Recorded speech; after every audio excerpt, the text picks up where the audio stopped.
Sumigaw sa galak ang mga nilalang at purihin ang Diyos na may kagalakan. Wagas na papuri sa Kanya'y ibigay, awitan siya't luwalhatiin siya.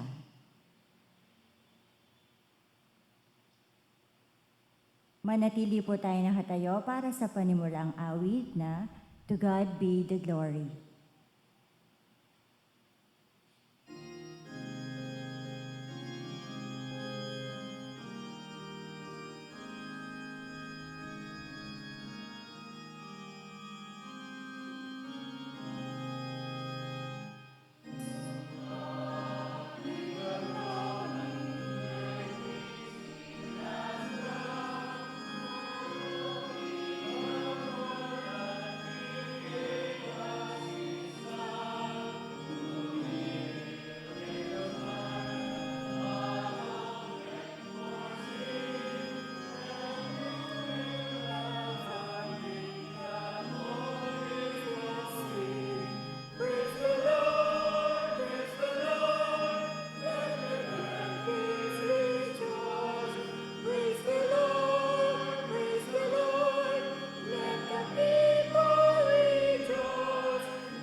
Tayo pong lahat ay manalangin.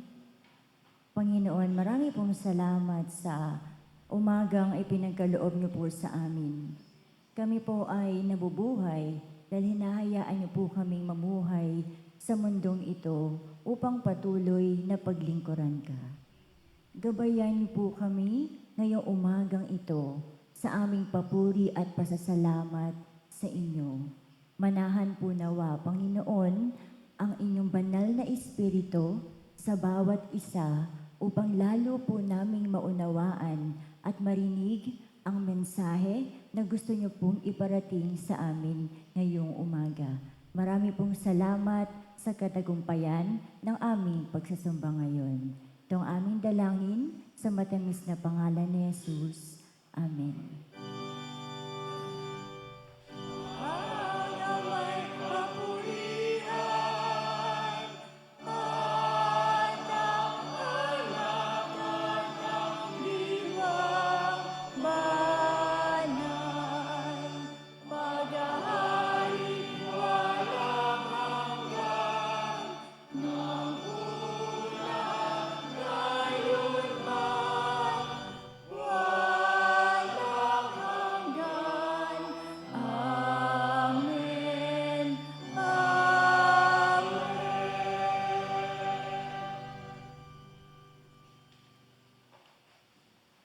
Sa punto pong ito ay binubuksan po natin ang pagkakataon po para sa ating lahat upang magbahagi ng kanilang patotoo at pasasalamat po kung paano kumilos ang Diyos sa ating buhay sa mga nakaraang araw. Ang sino man pong mais magbahagi ay iniibitahan po dito na magpatotoo upang lumapit sa harap at magpahayag po ng kadakilaan po ng ating Panginoon.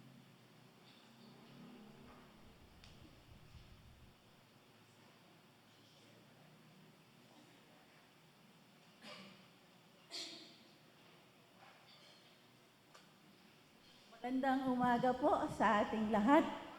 Maganda po talaga ba umaga? Ayan, syempre po. Di ba po, siguro po tataka kayo, nandito ako ngayon sa harapan. Pero, every day is a miracle sa Panginoon. So, kung magpapatotoo po, baka magsawa po kayo sa mukha ko dahil Sunday po, tatayo po ako dito.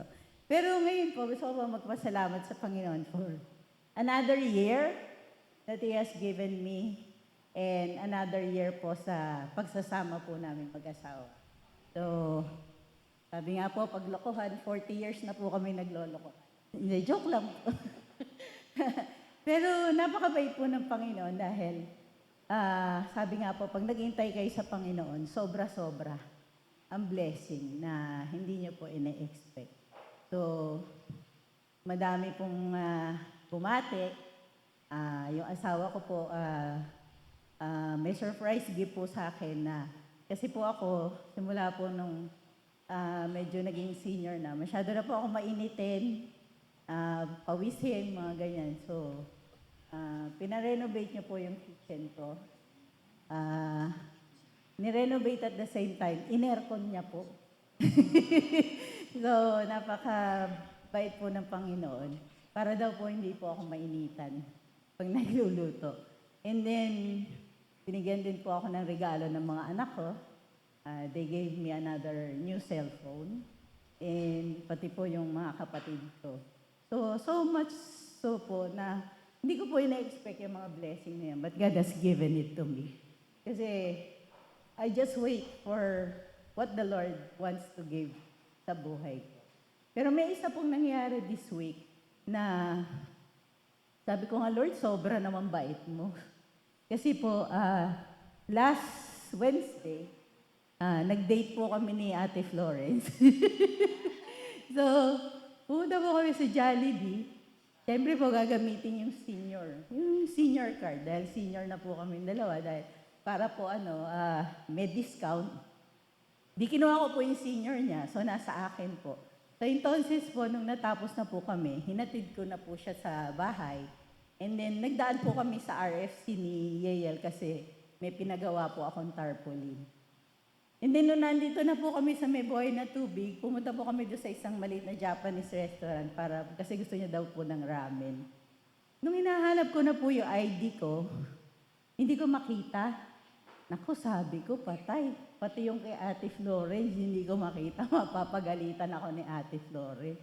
So, hanap ako ng hanap. Wala po talaga. Although may extra po akong isa. Pero sabi ko, nakakahiya kay Ate Florence, mawawala yung senior niya. So, patawag na po ako kay Ate Florence noon para sabihin sa kanya, mag-sorry sa kanya. Bigla ho siyang tumawag or nag-text.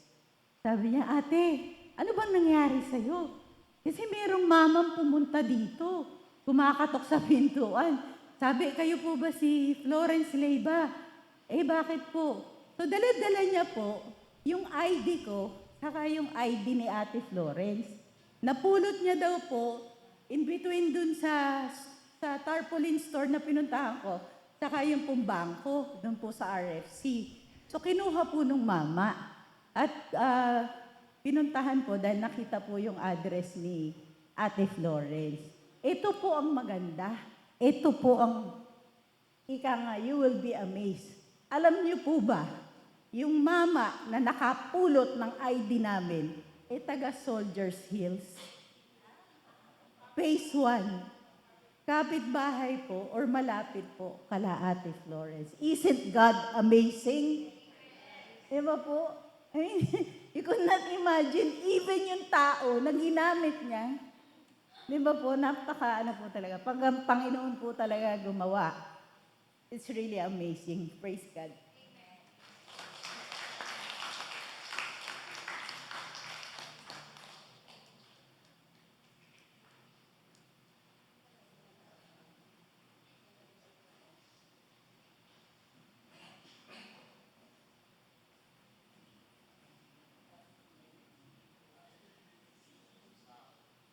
To God be the glory.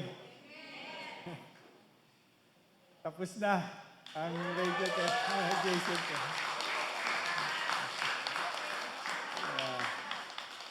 38th session. Nag-graduate po ako noong Biyernes. Pinag-speech pa nga ako eh. Speech ko ay tungkol sa Diyos. Sa 38th session, pinanghinaan ng loob ako, pero dahil may Diyos, alam ko, kaya gumaan at natapos ko kaagad. Kaya ako po nasabi kaagad. Kasi po, mismong yung doktor, ang sabi sa akin, malapit na yung graduation mo. Nga po, sabi ko. Parang gusto mong mag-valedictorian. Bakit to? Kasi ang bilis eh. Yun ang sabi niya. Sa bagay, kasi yung mga ibang nandoon, lumiliban dahil nagkaka-side effect. Hawa ng Diyos, sabi ko sa doktor, nakakayanan ko po.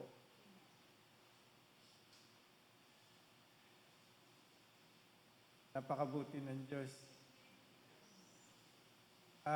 Sinare ko po sa kanila yung dasal na nabasa ko po kasi sa Biblia. Jeremiah 17:40. Simple lang po siya. Sinare ko po doon sa hospital, doon sa speech ko. Heal me, Lord, and I shall be healed. Save me, and I shall be saved. For you that I praise. Amen. Yun po yung sinare ko doon. Naway, sabi ko, bigyan kayo ng blessing. Dahil yung pong hospital ay perpetual health, lahat po sila mababait. Lahat po sila nasa sistema at magagalang. Dahil nga siguro po pinangangalagaan nila yung kanilang reputasyon at bilang alagad siguro yung mga namumuno doon. Kaya nagpasalamat po ako. At pinaalala ko rin po ang pangalan ni Jesus na faith healer and savior. Maraming salamat po sa inyo.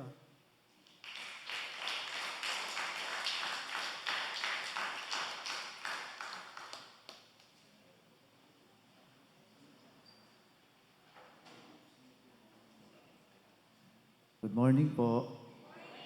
Sa mga di nakakilala sa akin, kapatid ko silang dalawa. Okay. Okay. So, ito pong patotoong pong ito ay hindi para sa akin, kundi doon sa aking bunsong anak na si Zachary.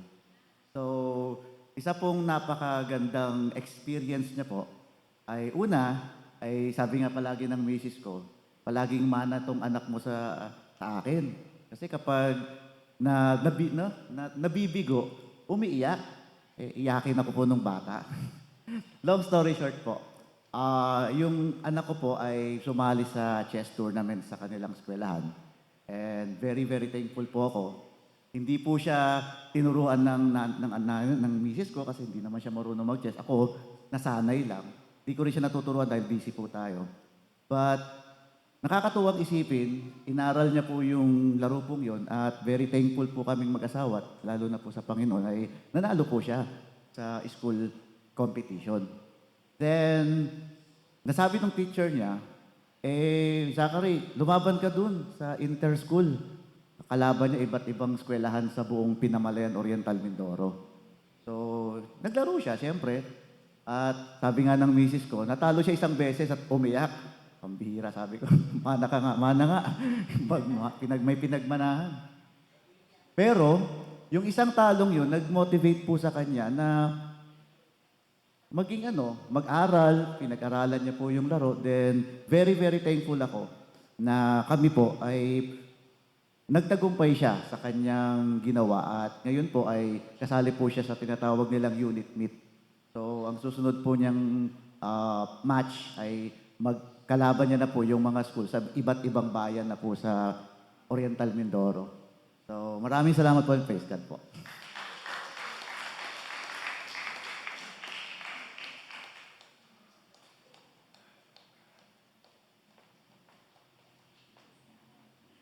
Magandang umaga po sa ating lahat. Praise God at napakabuti po talaga ng Panginoon.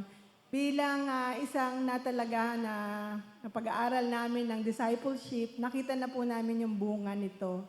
Sa lahat po ng mga umaattend ng discipleship, we encourage you to join us dahil po napakaganda po ang ginagawa ng ating Panginoon. Ibabahagi ko po sa inyo na sa isang pagkakataon na aming na bigyan ng sharing o isang ministry, outreach ministry.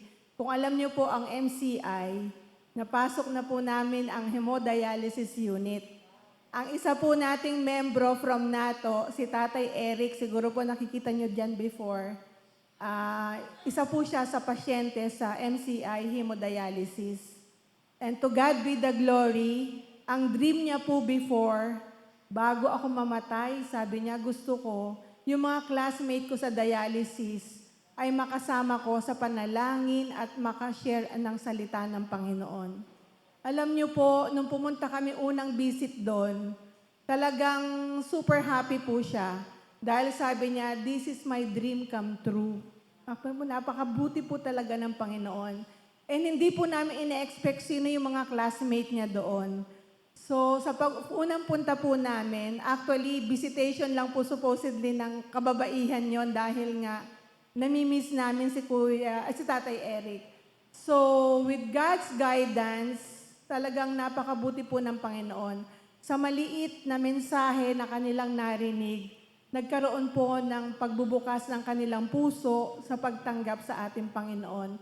Ito po ay nag-umpisa noong September 16. Tuloy-tuloy po naming nagawa ito dahil sinabi po nila, pwede pang ulitin ulit. So talagang napakabuti ng Panginoon po. So September 16, every Tuesday at 1 p.m., nandun po kami sa hemodialysis unit. At sa second visit po namin ng September 23, yun na nga po, lumipat na sila sa hemodialysis center. Siguro kung napapadaan kayo buhay na tubig, makikita nyo sa MCI yung harapan. Doon na po sila. Talagang binigay pa po ng Panginoon na mas malaki yung lugar na saan kami pwedeng manalangin at mag-sharing sa bawat isa. Sa totoo lang po, 6 lang po yung unang na-meet namin during the first visit. Nung huli po namin na-visit noong October 6, at meron pong nag-celebrate ng birthday itong mag-asawa. Yung asawa ay pasyente, yung babae po birthday niya. At birthday din ni Ate Ori. Kaya 3 po kami nag-celebrate. Napakabuti po ng Panginoon. At hindi lang po naging 6. Yung pasyente po umabot na po hanggang 9. At pati yung kasama nilang mga relatives, marami na po kami. At praise God, nakausap po, kasi po bago kayo pupunta sa institusyon na ganoon, magpapaalam ka sa kanilang unit manager o kaya head nurse. At sabi po ng head nurse, kasi po tinanong namin, if we will still continue. Sabi niya, walang problema po. You can continue. Yun nga lang po, ile-lessen na namin yung number to prevent yung mga pasyente, kasi mga immunocompromised yung mga pasyente. Kasi po yung team namin, 7, minsan 6 kami. So this time, we are planning to do by 2s. Kaya talagang napakabuti po ng Panginoon. And one of the caregiver na isang pasyente, Siya po ay Christian. Kaya talagang nagpatotoo po siya. Talagang napakabuti ng Panginoon. At itong nagpatotoo na to, nasabi niya, Sister, you can visit us in our house. Di ba po? Napakabuti ng Panginoon. Kaya to God be the glory po. Ano pang iniintay natin? Maging disipulo tayo ng Panginoon. Sabi nga sa Mark 16 verse 15, go into the world and preach the gospel to all creation. To God be the glory po.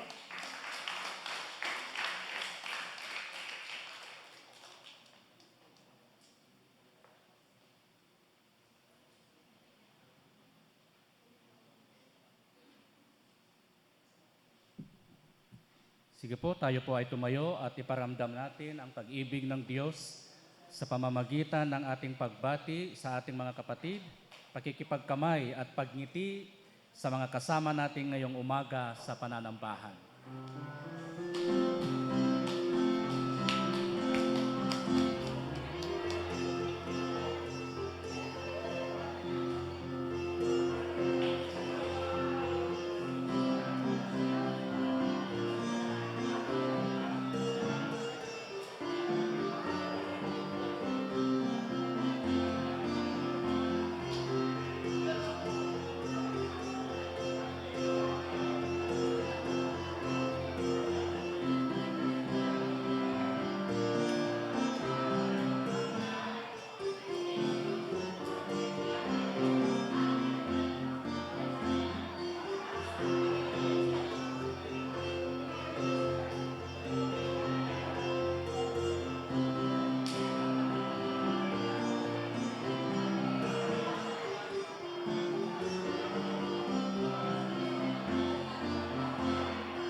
Tayo po ay manalangin. O banal na Espiritu, sa umagang ito kami ay nagpapasalamat sa buhay na ibinigay niyo sa bawat isa. At kami ay narito upang purihin at sambahin ang pangalan mo. Salamat, Panginoon, sa kabutihan at katapatan mo sa iyong mga anak na nagbigay ng kanilang mga testimonies. Patunay, Panginoon, na ikaw ang Diyos kahapon, Diyos ngayon at Diyos magpakailanman.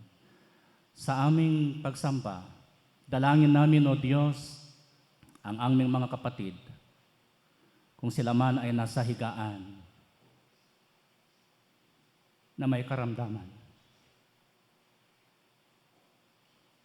Ang aming bansang Pilipinas, sa mga namumuno, O Diyos. Alam ko ikaw ang nagtatag sa kanila at ikaw din ang magbigay ng kalakasan sa kanila. Sa mga kapatid naming biktima ng lindol mula Luzon, Visayas at Mindanao, dalangin ko na ikaw ang magbigay ng kaaliwan sa kanilang mga buhay at makilala ka bilang Diyos ng kanilang buhay. Maging Panginoon ang iyong mensahero sa umagang ito. Dalangin namin bigyan niyo ng sapat na talino at ikaw ang kumausap at makiusap sa kanya. I-bless mo ang kanyang bibig at kung anuman ang nais mong ibahagi sa amin ay masasabi niya dahil ikaw ang Diyos na nagbigay kay Jeremiah at ikaw din ang Diyos na magbibigay ng mga abilidad o kakayahan sa iyong mensahero ngayon. Ito ang aming panalangin sa pangalan ni Jesus. Amen.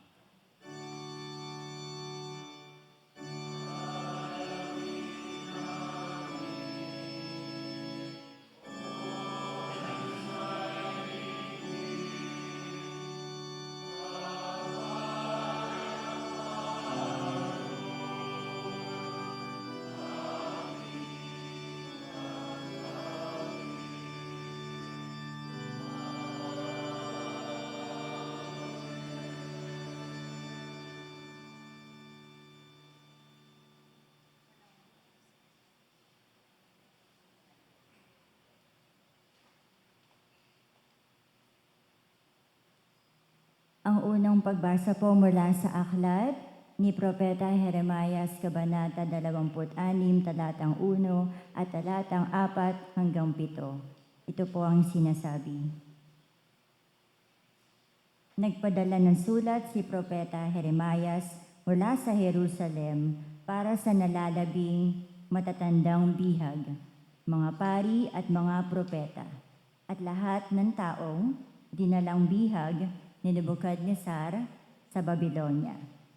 Ito ang sinabi ni Yahweh na makapangyarihan sa lahat, ang Diyos ng Israel, sa lahat ng mga taga-Jerusalem na dinalang bihag sa Babylonia. Magtayo kayo ng mga bahay, at diyan na kayo tumira. Magtanim kayo, at inyong kanin ang bunga niyon. Mag-asawa kayo upang magkaanak. Bayaan ninyong mag-asawa ang inyong mga anak nang sila'y magkaanak din. Magpakarami kayo at huwag ninyong hayaang kayo'y umunti. Ngunit pagyamanin ninyo ang lungsod na pinagdalhan ko sa inyo. Idalangin ninyo sila kay Yahweh sapagkat kayo rin ang may kinabang kung sila'y umunlad. Ang salita po ng Diyos.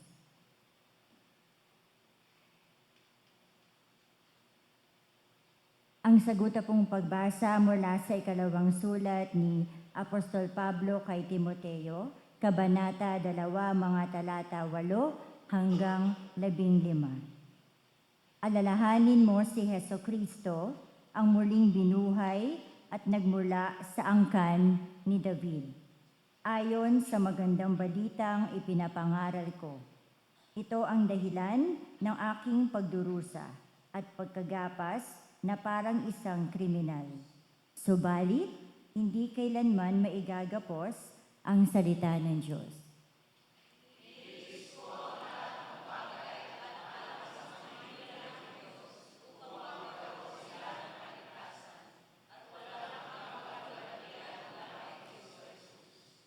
Totoo ang kasabihang ito, kung tayo'y namatay na kasama ni Hesukristo, mabubuhay din tayong kasama niya.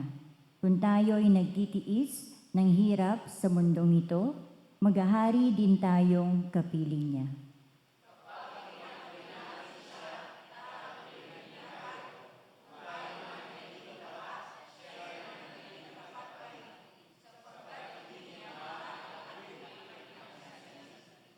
Ipaalala mo sa kanila ang mga bagay na ito at pagbilinan mo sila sa pangalan ng Diyos na iwasan nila ang pagtatalo tungkol sa mga salita na walang kabuluhan at walang ibinubungang mabuti. Sa halip, ito'y nagpapahamak lamang sa mga nakikinig. Tayo pong lahat, sikapin mong maging kalugod-lugod sa paningin ng Diyos. Isang manggagawang walang dapat ikahiya at tama ang paggamit sa salita ng katotohanan. Oh, praise Him! Oh, praise Him! Hallelujah! Hallelujah! Hallelujah!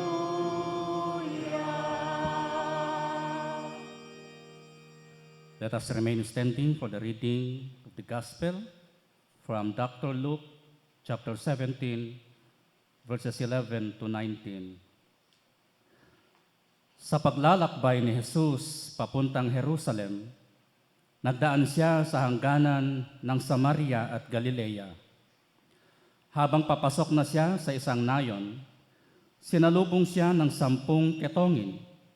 Tumigil ang mga ito sa may kalayuan at sumigaw, "Jesus, Panginoon, mahabag po kayo sa amin." Pagkakita sa kanila ay sinabi ni Jesus, "Lumakad na kayo at magpatingin sa mga pari." Habang sila'y naglalakad, silang lahat ay gumaling at luminis. Nang mapuna ng isa na siya'y magaling na, nagbalik siyang sumisigaw ng papuri sa Diyos. Nagpatira pa siya sa paanan ni Jesus at nagpapasalamat. Ang taong ito, isang Samaritano. Hindi ba't 10 ang pinagaling? Tanong ni Jesus. Nasaan ang 9? Wala bang nagbalik upang magpuri sa Diyos kundi ang dayuhang ito? Sinabi ni Jesus sa kanya, "Tumayo ka at umuwi. Pinagaling ka na ng iyong pananampalataya." Pinagpala tayo sa pagkabasa at pagkarinig ng salita ng Diyos.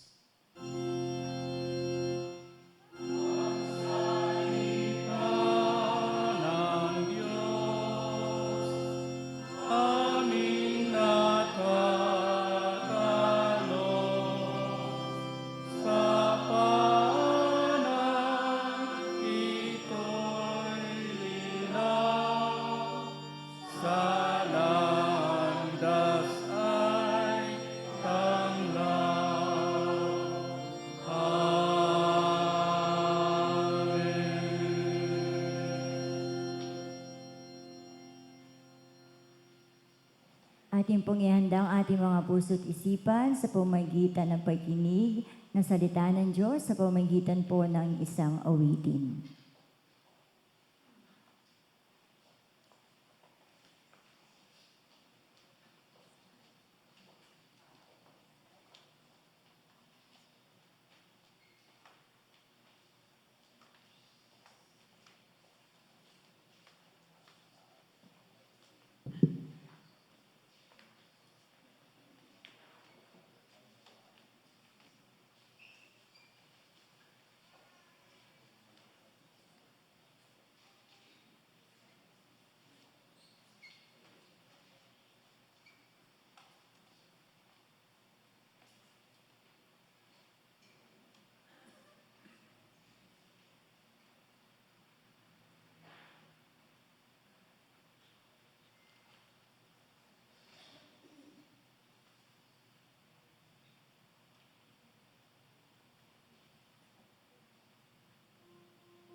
Thank you so much, Hope Chancel Choir, for that golden voices you have rendered. October is a month of celebration of Our Lady. Ang October po ay Lady Month, kaya magbibigay-pugay tayo sa mga lady. Kaya sa oras na ito, ating ihanda ang ating puso sa ating Christ Ambassador. Walang iba kundi si kapatid na Jerome Fabregas.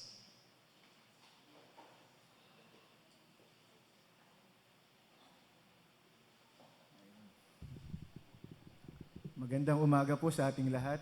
Ayan. Praise God sa araw na to, no? Ginising niya tayo. Tayo nandito, magkasama po. I need no introduction naman kasi salamat po sa warm introduction ni Pastor Ordino. Na-receive ko yung message sa text message ni Ninang Ori last week. Chill lang ako nun sa bahay, mga afternoon noon, na-receive ko. Anak, ikaw muna ng mensahe sa October 12. Akala ko matagal pa. Itong araw na pala yun. Masama kasi pakiramdam ko noon. Siguro dala ng katawan ko at naunahan din ng kaba, ng takot. Pumasok sa isipan kong hindi man i-decline, hindi i-move sa ibang araw. Tinext ko si Ninang, baka pwedeng 3rd week or 4th week. Ganyan. If it's God's will, yun ang ko. Tapos mabilis ang reply niya, ako sayang kasi meron ng 3rd week and 4th week, no? Naalala ko tuloy yung sa Luke 9:59, no? Inaano ni Pastor na if you want to follow me, no? Tapos sabi niya doon sa isang alagad, at sagot ng isang alagad na, let me bury first my father. At sagot ng Panginoon ni Jesus na, let the dead bury their dead. No? Ano bang yung sinasabi nito, mga kapatid? No? Sinasabi dito, pinapahiwating ni Jesus na ang pagsunod ay asap. Hindi na patumpik-tumpik. No? Kasi ang buhay ay napakaliit. No? At may bumubulong din sa akin, may nakumukonsensya na, ano ba yung Jerome, umattend ka ng discipleship, lampas 1 taon na. Tapos nag-ano ka rin ng ikaw naglilid sa Mayap, no? And also sa every second week ko kasi, ako naglilid sa floor namin, sa 28th floor sa bangkong pinagtatrabahuan ko, mas marami pa nga ho dito yun At almost 90% ho nun, ibang denomination, no? Bakit ganun? Sabi sa loob-loob ko, no? Kaya nandito po ako ngayon at sumagot nga ako kay Ninang. Sabi ko, sige Ninang, if it's God's will talagang this is the day, no? Na kailangan kong ihatid ang mensaheng ito, no?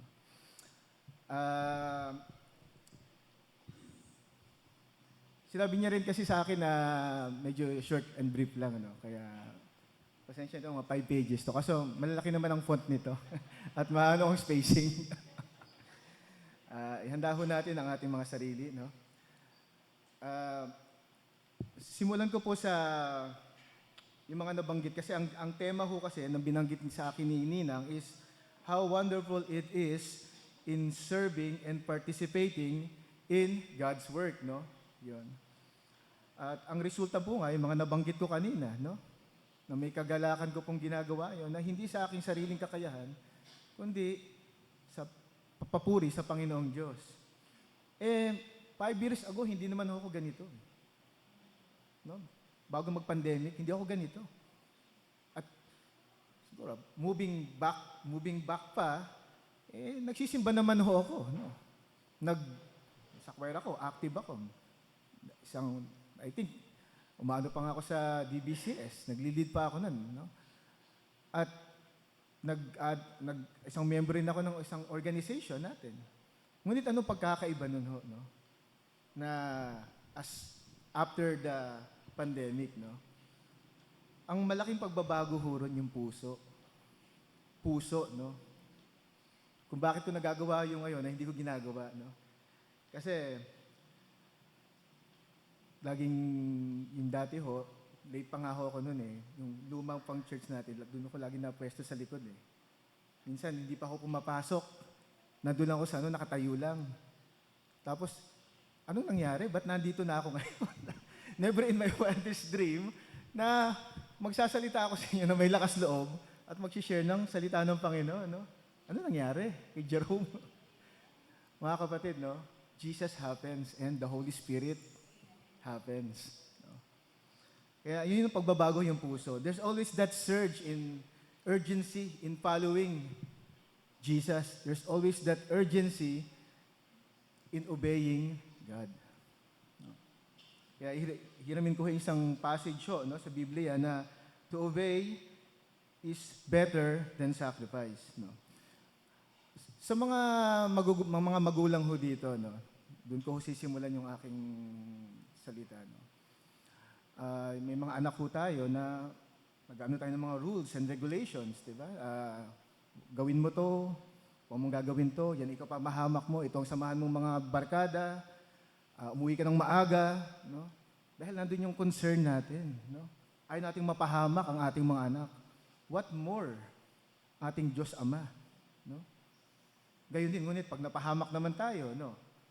At hindi natin sisinunod yung mga inuutos, hindi tayo tumalima sa utos natin mga magulang. Diba? Anong nararamdaman natin bilang magulang ay nalulungkot tayo at nagagalit. Ngunit, at the end of the day, nandun pa rin ang pagpapatawad. Diba? Sino kaya nagbigay ng pusong yan sa atin? No? Kaya mga kapatid, no, kung gaano tayo kamahal natin ang ating mga anak, gaano tayo ka-concern sa atin, ayaw natin mapahamak ating mga, ganun din ang ating Diyos Ama. Ayaw niya tayong mapahamak. Kaya obedience, no? Kaya ihiramin ko rin ho yung laging sinasabi dito ng mga tao na tapikin mo yung mga yung katabi mo, magsisimula pa lang si Jerome sa kanyang mensahe. Obedience po, obedience, no? Ang obedience po kasi ay, ang unang punto po nito, ang Ama natin, ayaw tayong mapahamak, no? Gusto niya tayong maligtas. Lahat ng gusto niyang pagawa sa atin ay ang hindi ikapapahamak natin. Unang punto, no? Pangalawa po, sa pamagitan natin ng pagsunod sa ating Panginoon, na ipamamalas natin sa Kanya ang ating paggalang, no? Ang ating pagmamahal, ang ating pag-respect sa ating Panginoon. At tatlong punto, through obedience, there is a heavenly reward. There is a heavenly inheritance, no? Sa ating mga mananampalataya, may katiyakan, no? Tumpak, no? Meron tayong kalalagakan, isang kaharian na hindi nasisira, hindi nabubulok, isang buhay na walang hanggan, no? Isang lugar na kung kalsada ay puno ng ginto, no? At ang mga tarangkahan ay puno ng perlas, no? Kasi huwag tayong mag-dwell dito sa napaka-iksing buhay natin sa mundong ito, no? Ba't nga ba tayo nagpapakahirap sa mundong ito? Ganyan lang, no? Yung everlasting, tatawid tayo doon, walang hanggan yun. Di ba, mga kapatid? So ano naman nakabaliktaran nito? Yung disobedience, no, which is the refusal to obey, no, and believe in God. And the resistance to God's will. Bible study muna ho tayo, no? Ano bang unang disobedience na nangyari sa Biblia, di ba? Yung mga forefathers ho natin, sila Adam and Eve, no? Dahil nagbigay ng instructions lang, napakasimple nga lang di ba? Dalawa pa lang, no? Na lahat pwede niyong kainin sa hardin na to, wag lang tong tree of knowledge. Ba't naman kasi nilagay pa ni Jesus, ng Panginoong Diyos Ama yung tree of knowledge doon? Ba't kaya, no? Atin kayo ng Bible study. Kasi hindi natin matatapos yan dito. No, mga kapatid. Ngunit, no, dahil sa kasalanan yun nga, sa Romans 5:12, just as sin entered through one man, no, and death through sin, and sin spread all over mankind. For all have sinned. Parang ang sin naging virus yan, kumalat na yan, which is natatamasa natin ngayon. We are in our fallen state. No? Ngunit, right there and then, napakabuti ng Panginoon, binigyan niya kagad ng hope ang sangkatauhan. Diba sa Genesis 3:15, na may darating na tao na siyang tatapak sa ulo ng ahas, no? At ngunit di siya makakagat din sa kanyang heel. Sino kaya yung taong yun? No? Ganyan tayo kamahal ng Panginoon. Kasi kung ginawa natin, no? Mga pasaway talaga tong na-create ko, ha? Di ba, pag ang computer, pag naghahang, anong ginagawa natin? Control, Alt, Delete, di ba? Reboot. Di ba? Ginawa ba ng Panginoon yun? Nagkaroon ba ng version 2? Hindi, di ba? Dahil sa pag-ibig. Sasabi ni Ate Ruth, mahal niya tayo. No? Kasi before the foundation, sabi nga sa Ephesians, before the foundation of the earth, God chooses us. Ito pa nga ho ang ganda ng, habang nagdadrive ako last month, narinig ko ho ito 1 John 4:10, this is love. Yung definition ng love No? No? Not that we love God, but God loved us. He sent His Son as anointing sacrifice for our sin. Hindi tayo ang nagmahal. Ngunit, Panginoon, Diyos, ang unang nagmahal sa atin. Siyempre, sino bang hindi nakakalam ng John 3:16 dito? Di ba? Yun na lagi ng pinangahawakan, di ba? Which is true, maganda talaga. And isa pa, yung sa Corinthians, and these three remains, faith, hope, love. Kinakanta ng choir, but the greatest gift is, see? Pagmamahal ng Panginoon. O yan, tapos na tayo kay Adam, no? Dahil sa pagmamahal na yan, God did not give up on us, diba? May pinili siyang mga sinugong tao, mga Israelites, diba? Chosen people. At from there, doon niya ihahayag ang niyang kadakilaan sa mga chosen people na yun. Kaya nag-set din siya ng mga batas. It composed of 613 Mosaic laws, no? Kung inanaroda natin yung 10 utos ng Diyos. At yung 10 utos ng Diyos, ang ina-emphasize nun, pagmamahal, yung 4, pagmamahal, respeto, pag-revere sa Panginoon. At yung 6 ay ang pagmamahal din, pagmamalasakit sa kapwa. Ganun lang kasimple. But still, no? Fast forward na. Hindi pa rin nasundan ng mga Israelites yan, di ba? Na-split pa nga ng 2 nation ng Israelites, di ba? Judah, pati Israel, di ba? Ayun, nandito na tayo ngayon sa kinalalagakan natin. Ngunit hindi pa rin nag-give up ang Panginoon sa atin dahil mahal niya tayo. Present day, present pa rin, di ba? Nandun pa rin ang war, famine, inequity, hatred, greed. No? Bakit kaya, no? Ano bang problema dito sa atin? No? Pansinin niyo, ito mga nangyayari sa atin sa present day natin. Yung mga pinag-uusapan ngayon, di ba? Yung flood control, di ba? Ang dami naman batas na inano ang gobyerno. Sa mga saligang batas, ang konstitusyon, ang mga local government, bawal magtapon dito, bawal magsunog ng ganito, makakisira. Kaso bakit ginagawa pa rin natin? May mga batas tayo para i-counter yung kasamaan ng tao. Kaya nga dumadami pa yung batas Nasi-circumvent pa rin No? Ano pang problema? No? Mga kapatid, the heart of the problem, I believe, is the heart of the people. Yung puso ni Brother Jerome, yun ang problema. Kaya hindi sumusunod, hindi tumatalima sa utos ng Diyos. Yun ang problema. Sinasabi nga sa Jeremiah 17:19, the heart is the most deceitful of all things. It is desperately wicked. Who can understand it? Sino sinasabi ni Jeremiah dito? Sino makakaintindi kaya nito? Sinasabi rin, ngunit may hope kagad kasi Ezekiel 36:26, which is yung natin ngayon, that I will give them, says the Lord, I will give them a new heart, I will place them a new spirit, and I will replace their heart of stone into a heart of flesh. Matigas na puso, isang malambot na puso. Meron nga isang akong kaopisina nga ho Meron isang kaibigan, isang ka-office mate din nun, ayaw niyang patawarin sa kasalanan niya. Bro, patawarin mo na yan. Ano mo gusto mong gawin ko yun sa'yo para patawarin mo? Pakuluan ko yung matigas mong puso, parang bulalo, para lumambot. Talagang dinidespise niya yung ka-office mate ko. May term kami din, NP, no pansin. Ganon, sa office. Ito maganda mga kapatid. Sa Jeremiah 31:33, sinasabi rin, ng propeta na that a new covenant will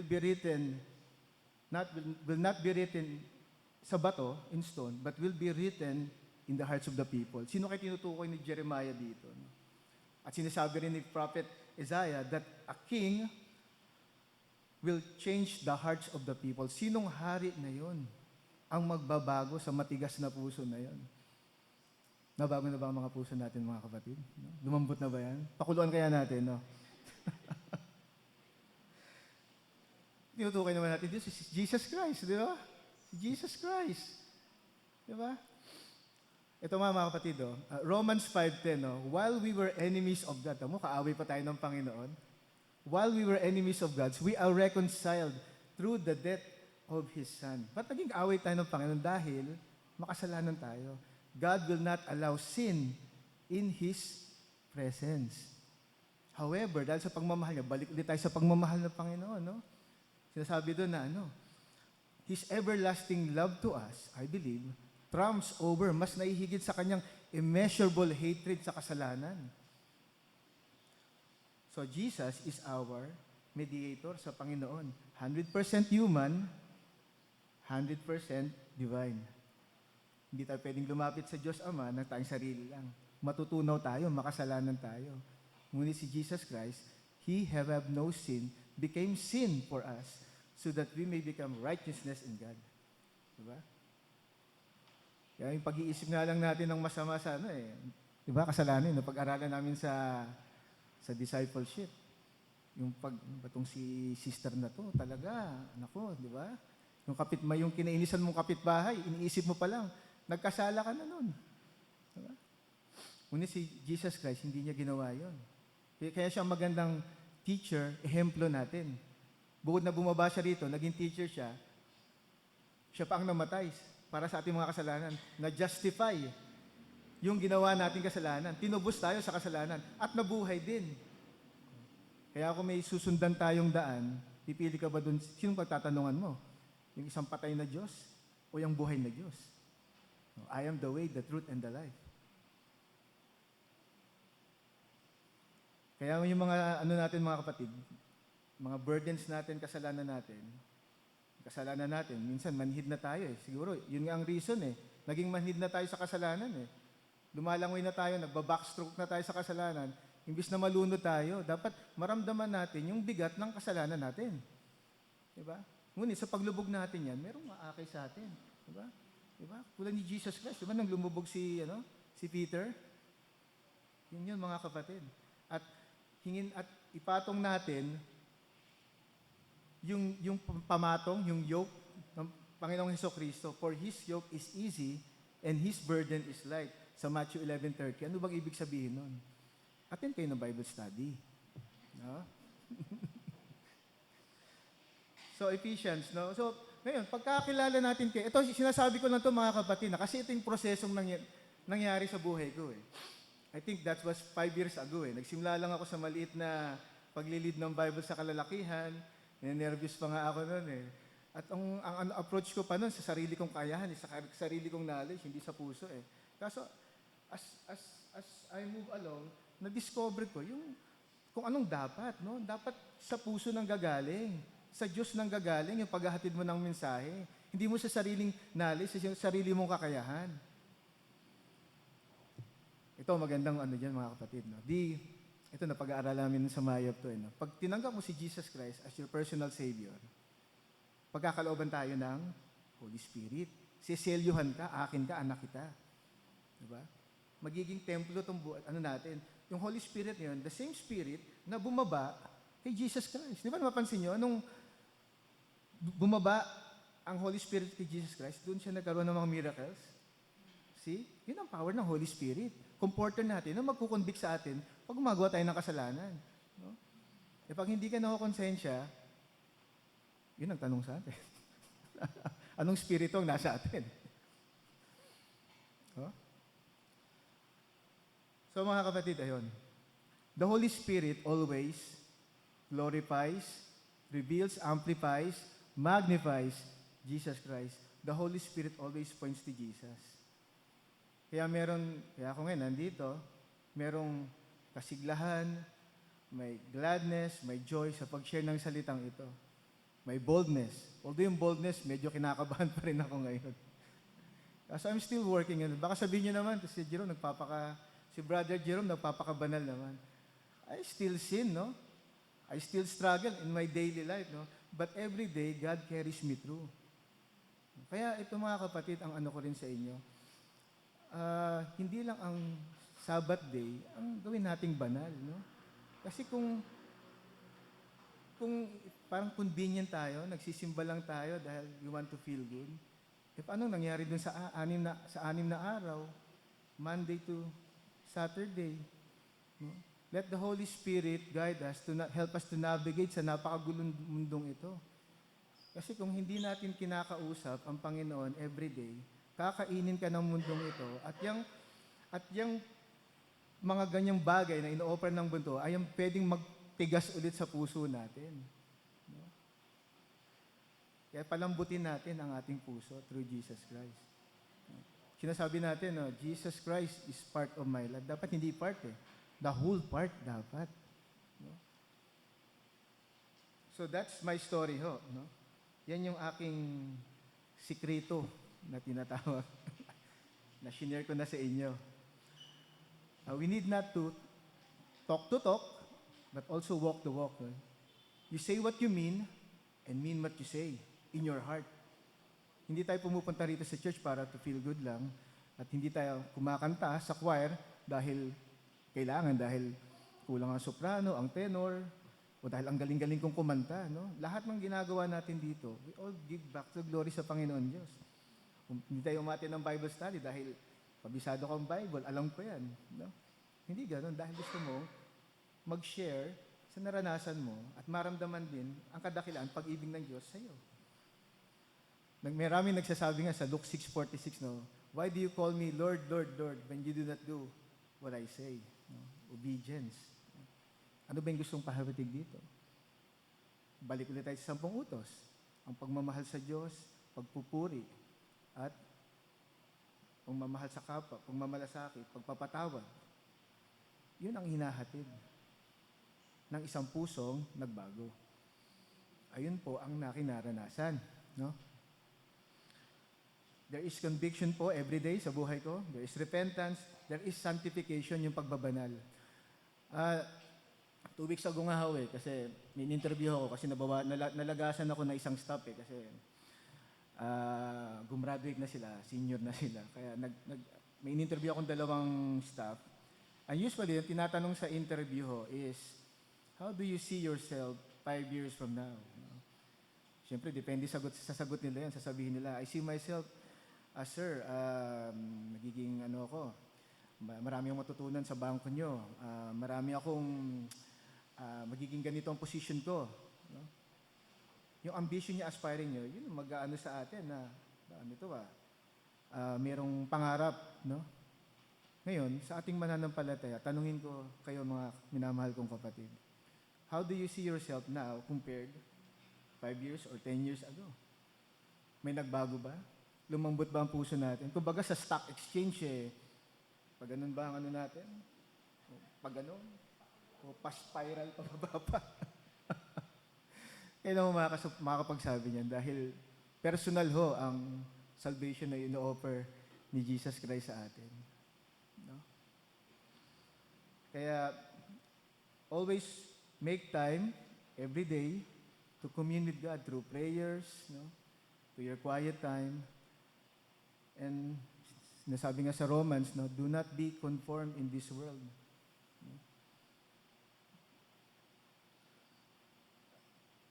That's the reason po, yun, sinagot ko na ho yung ano ni Nina, that's the reason why I serving God, through obedience and through a change of heart po, mga minamahal.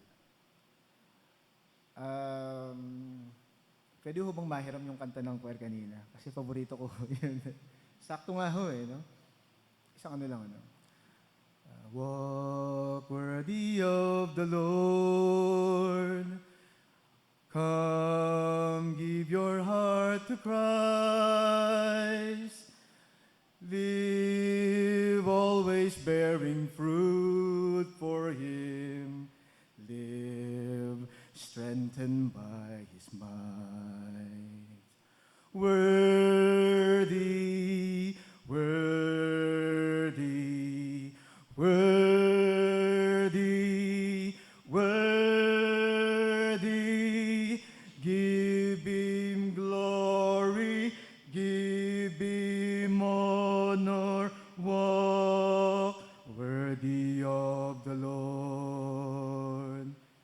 the Father, and the Son, and the Holy Spirit. Amen.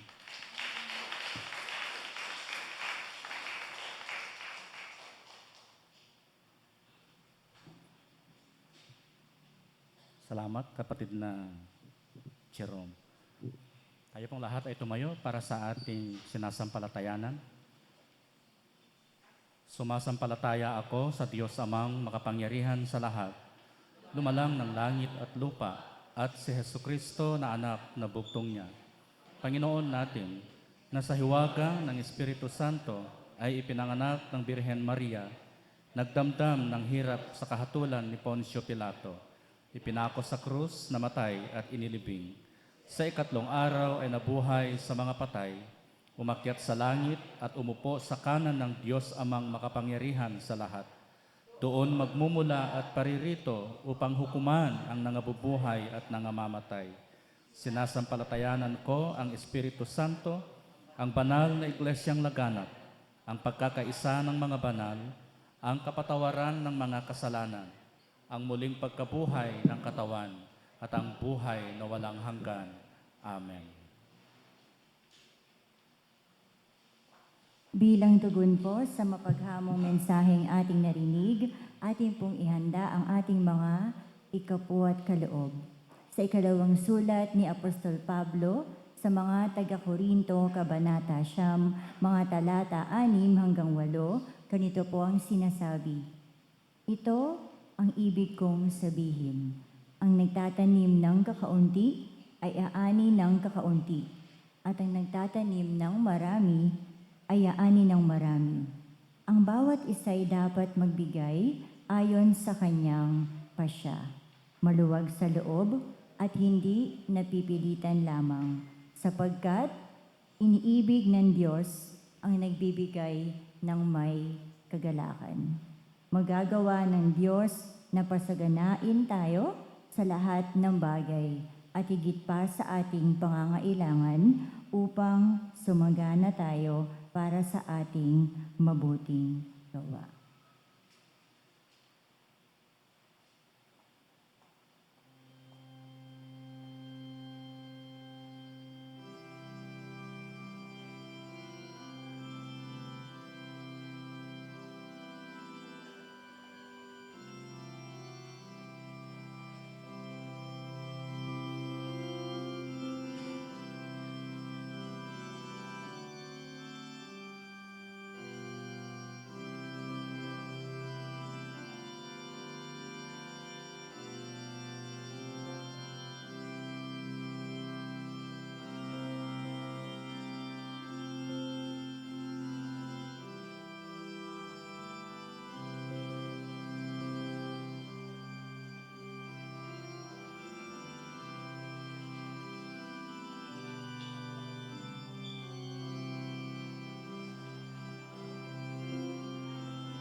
Narito, Panginoon, ang mga biyaya na inyong ipinagkaloob sa inyong mga anak. At aming pong ibinabalik ang mga biyayang ito ng may pagpapasalamat sa inyo. Naway magamit ito para sa kaluwalhatian ng iyong pangalan. Hindi lang dito sa Hope Methodist Church, kundi sa buong Cavite at ng buong Pilipinas o sa buong mundo. Pagpalain mo ito, at ito ang aming panalangin sa pangalan ni Jesus. Amen.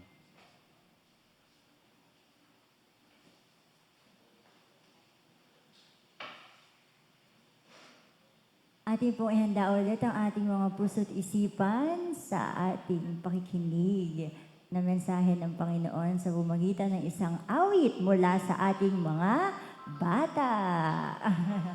Palapakan po natin sila.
Praise God naman po sa ating mga bata. Muli palakpakan po natin sila.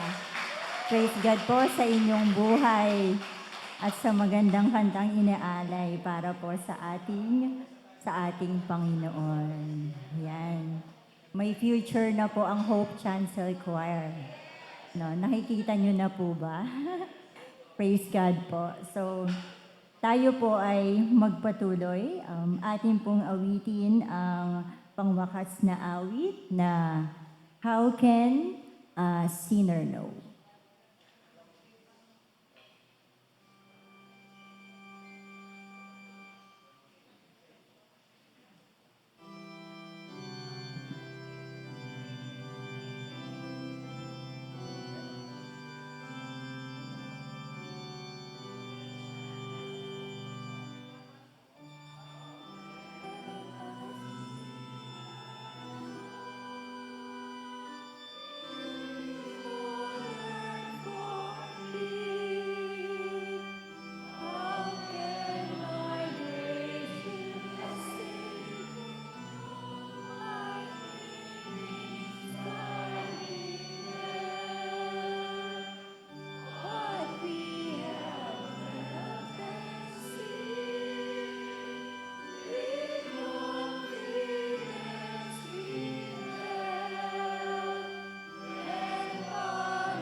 Jesus said, "Come to me, all of you who are heavy laden, and I will give you rest."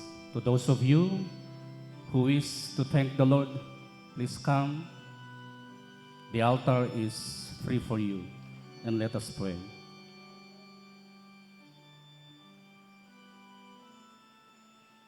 O Diyos, aming amang nasa langit, muli kami ay nagpapasalamat sa iyo sa pangunguna mo sa aming panambahan ngayon. Salamat, Panginoon, sa mga ginamit mo mula sa acolyte, liturgies, sa mga Hope Chancel Choir, at sa mga kiddie choir. Maging, Panginoon, ang iyong mensahe sa umagang ito. Salamat sa mga hamon.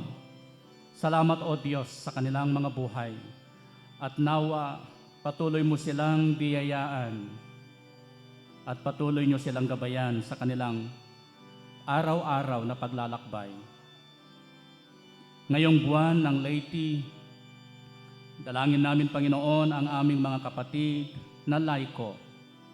Palakasin sila upang makipagtulungan para sa ikauunlad, ikaluwalhati ng iyong pangalan. Gamitin mo ang mga ministeryo na inyong iginawad sa amin upang sa ganon, Panginoon, maging ilaw kami sa dilim. At sa ganon makilala ka bilang tagapagligtas ng kanilang mga buhay. Narito, O Diyos, ang iyong mga anak sa harapan ng iyong altar, nakaluhod, nakatayo. Hindi ko alam kung ano ang kanilang pasasalamat sa inyo. At hindi ko rin alam, Panginoon, kung ano ang kanilang mga hinihiling. Ikaw lang, O Diyos, ang nakakaalam sa kanilang mga puso. At kung sa kanila, Panginoon, ay nagpapasalamat dahil nakarating sila sa kanilang kaarawan, patuloy nyo silang biyayaan ng maraming taon. At kung sila man ay nagpapasalamat dahil ginabayan nyo sila ng isang linggong paggawa, patuloy nyo silang bigyan ng kalakasan. At kung sila man ay napagaling mula sa karamdaman, dalangin ko, O Diyos, na patuloy mo silang bigyan ng kagalingan. At sa susunod na mga araw, madama ulit nila ang iyong pag-ibig at ang iyong katapatan. Salamat, O Diyos, sa buhay ng bawat isa at sa aming pagtatapos. Ikaw ang pupurihin at ikaw ang Diyos ng aming buhay magpakailanman. Ito ang aming panalangin sa pangalan ni Jesus. Amen.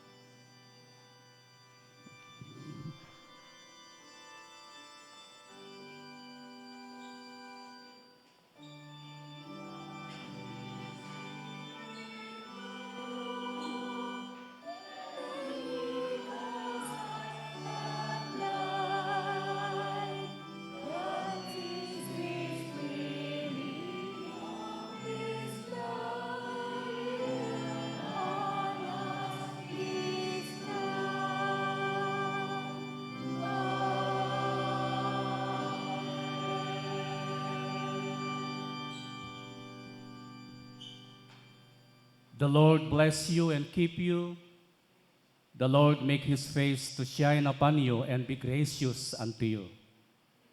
The blessings of God the Father, the Creator of heaven and earth, through his Son, Jesus Christ, who suffered under Pontius Pilate, and the peace and comfort of the Holy Spirit be with us now and forever.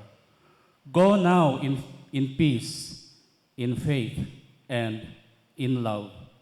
Amen.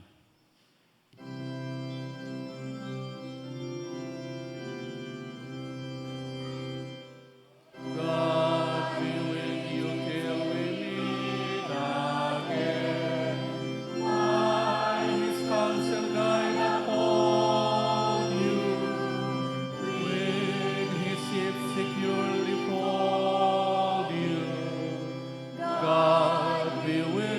till we meet again.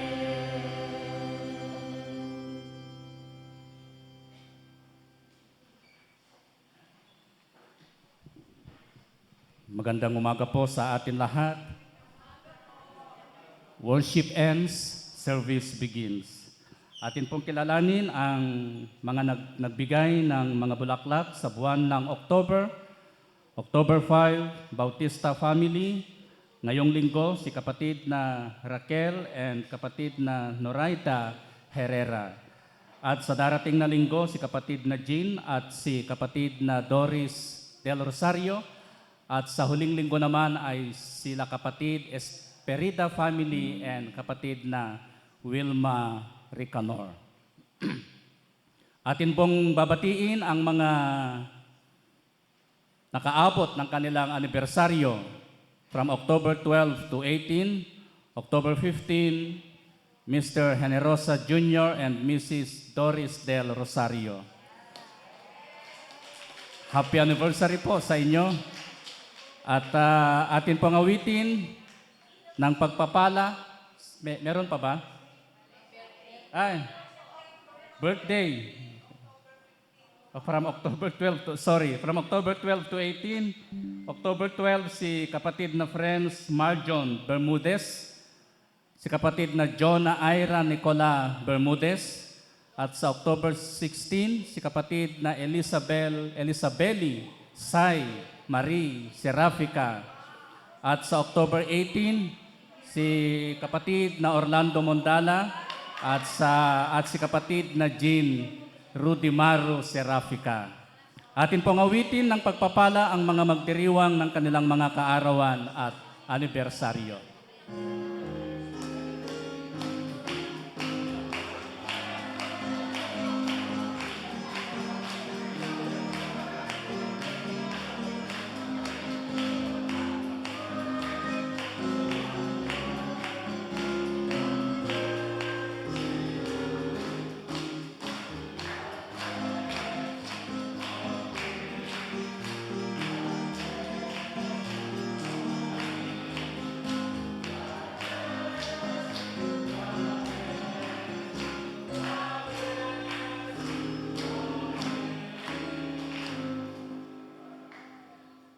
Kung nandito man ang mga birthday celebrators ngayong linggo at ang mga nakaabot ng kanilang anibersaryo, maaari po bang pumunta sa harap at tayo ay manalangin para sa kanila?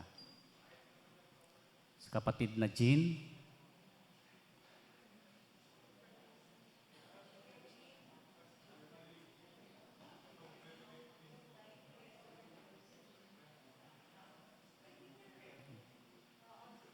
October 15. Yeah.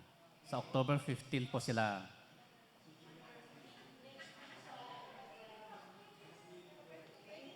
Okay. Si kapatid na Jonah Ira pala ay Lozano, hindi Bermudez. Anak pala nila kapatid na Jet. Okay. So tayo pong lahat ay tumayo at tayo ay manalangin. O Diyos, narito ang iyong mga anak, kaabot at maaabot nila ang kanilang kaarawan at ang kanilang wedding anniversary. Salamat sa buhay na iginawad mo sa kanila. Pati na rin, O Diyos, ang kagalingan na iginawad mo kay kapatid na Jean. Natapos niya ang kanyang session.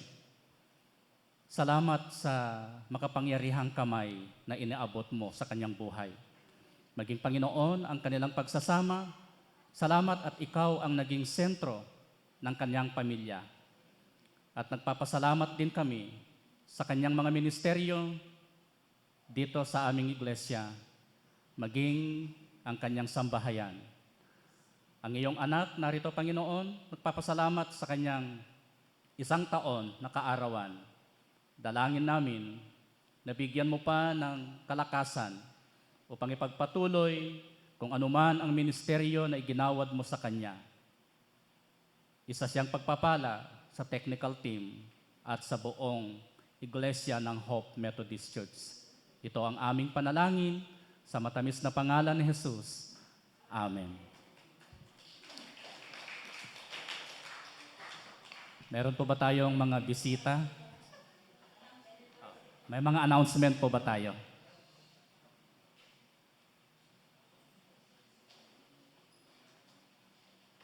Mga kapatid, muli po, inaanyayahan po namin kayo. Nakita niyo po kanina yung children's choir. So, baka po gusto niyong isama ang inyong pong mga apo. Kita niyo naman po ganong kagandang mga kumanta. Ang karamihan po doon sa choir na yon ay hindi po taga-Hope. Yun po yung mga nakumbida ng ating kapatid na J.Par na House Commissioner dito po sa ating paligid.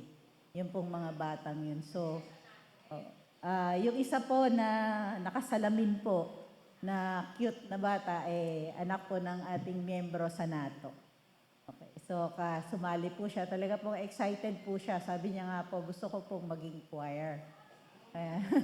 Yan po yung kanyang passion. Gusto niya daw pong maging choir. So, happy po siya na na-fulfill niya po yung dream na yun. Pinakikisuyo ko po muli yung ating pong ministry booth na nandun po sa likuran, na sa ating bulletin board na po. Nandun po yung mga iba-ibang service na pwede po nating paglingkod sa Panginoon. Narinig naman po natin yung ating tagapagsalita kanina na tunay po na napakasarap na maglingkod sa Panginoon. Lalo-lalo na po kung kayo po ay nakakilala na sa Panginoon at siya po ay nasa inyong puso. So, meron po doon sa choir, meron po doon sa technical team. So, kung sino po yung makakatulong po or ng mga technical team, kayo po ay welcome. And then, meron din po doon na kung makikita po kayo, church volunteer.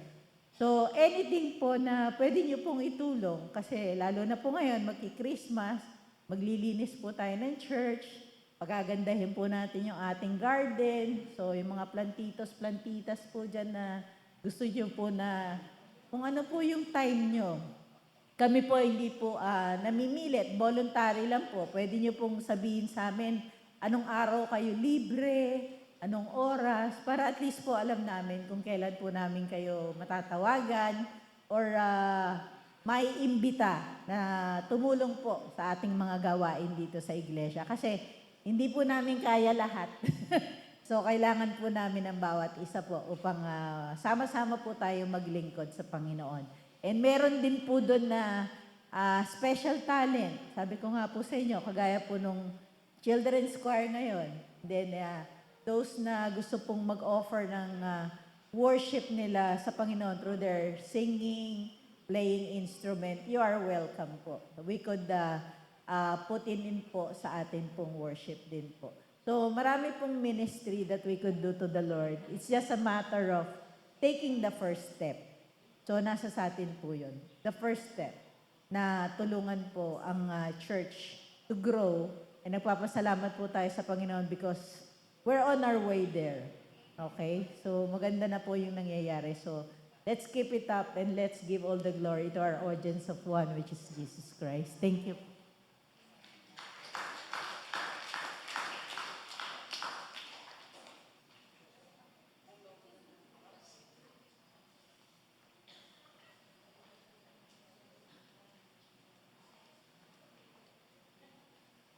Good morning po sa ating lahat.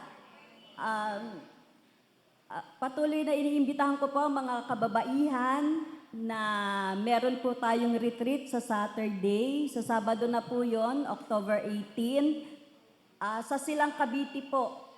Maganda po yung ating venue at meron po tayong special guest na in-invite na para po tayo ma-revive na naman sa ating taglilingkod sa ating Panginoon. Ang mga kababaihan po, sana po, attendance is a must. Kailangan po natin ang bawat isa, pagtutulungan sa bawat isa para po sa ikalalago ng gawain dito sa ating bahay-sambahan. At ganun din po, makikijoin po sa atin ang mga kalalakihan. Kaya po, ang napag-usapan namin ni Kuya Danny Baingan, aalis po dito sa church ng 6:30 ng umaga kasi po sa Silang yon, malapit lang naman po at maganda po ang ating venue. At higit sa lahat, meron po tayong in-invite na para guest speaker natin.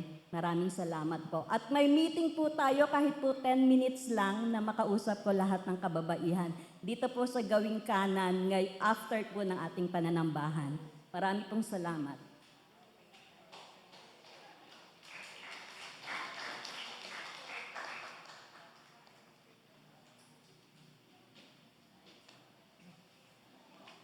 Good morning po. Reminder lang doon sa mga members ng Administrative Council, mamaya ang meeting natin. Let's try to start exactly at 2 p.m. dahil marami tayong pag-uusapan. And bago kayo umuwi, pansinin nyo rin yung tarpaulin na nabanggit kanina ni Sister Ori, no? Doon sa kanyang patuto. Although hindi naman yun ang subject ng kanyang patuto, pero nabanggit niya, nagpa-print sila ng tarpaulin at doon nahulog yung kanilang card, ID card. So, pansinin nyo rin mamaya yun. Ano? Kung nandito kayo noon nung ulat ng konseho sa kongregasyon, nabanggit na natin yan, ano? Yung status ng ating pananalapi. It is very important that you as members should know, because you have the right to know kung paano namamanage at efficiently ginagastos yung pananalapi ng simbahan.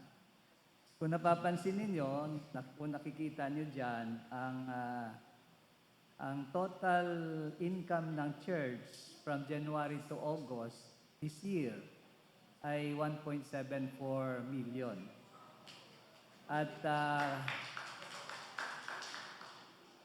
78% of this ay nanggaling sa tithes. So ito yung gusto natin talagang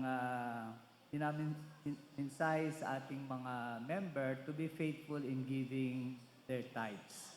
Dahil the main source of the income ng simbahan galing sa tithes. Of course, meron din ditong 15% sa special offerings. Ano ba itong special offerings? Ito yung mga designated fund. No? Yung giver, sila na ang nagsasabi kung saan gagamitin ito. And we term that as a designated fund. You cannot use this for any other purposes but for that particular designation, no? Kung saan magagastos yun. Example ay yung NATO tutorial program dahil may mga sponsors tayo doon sa ating mga kids, no? That is one. Yung flowers for altars, flowers for altar, yun din yung designated fund, no? Yung mission lot, which we have explained during the ulat ng konseho, na we would like to establish a chapel or a church sa ating mission, an outlet.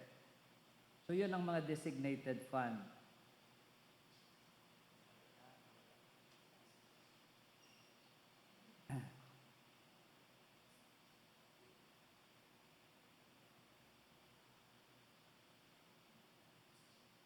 And so that is 15%.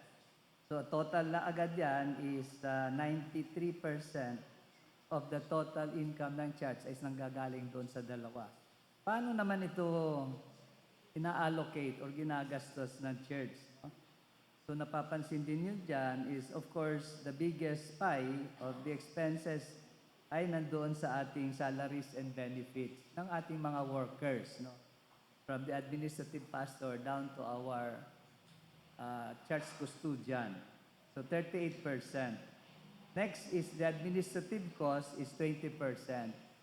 And praise God that we were able to allocate a big portion of our expenses doon sa outreach program.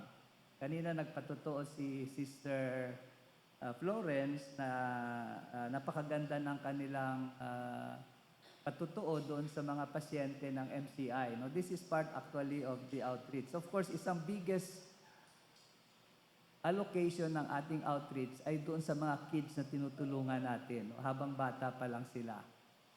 Talking about this, meron din na post doon yung tungkol doon sa sponsorship ng batch 1 to batch 5. Maliban doon sa batch 6, kung natatandaan nyo, doon sa aming presentation, meron tayong 33 kids na sinusuportahan natin, not just for the schooling, but more importantly, doon sa spiritual growth nila, no? Through our Christian living class.